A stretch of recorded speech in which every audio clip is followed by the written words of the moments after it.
শ্রীমতী আন্না। ও পাড়ায় বাস করে শ্রীমতী আন্না। পান ছাড়া সারাদিন আর কিছু খান না।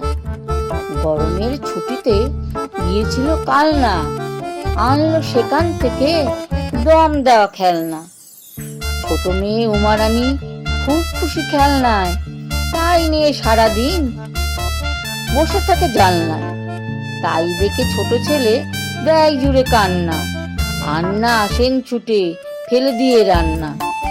ধরে কান বলে ওঠে, থামা তোর বায়না, এই দেখ এনেছি দাঁড়ে বসা ময়না। সেজে ছেলে রেগে বলে, আমি কি ফেলনা? ছোট বোনের মতো আমারও চাই খেলনা। এসে বলে আন্না, তোর তরে এনেছি জিয়ানো কই, তার সাথে আরো আছে রূপকথার নতুন বই। ভালো লাগলে আমাদের এই চ্যানেলটি লাইক করুন ও সাবস্ক্রাইব করুন।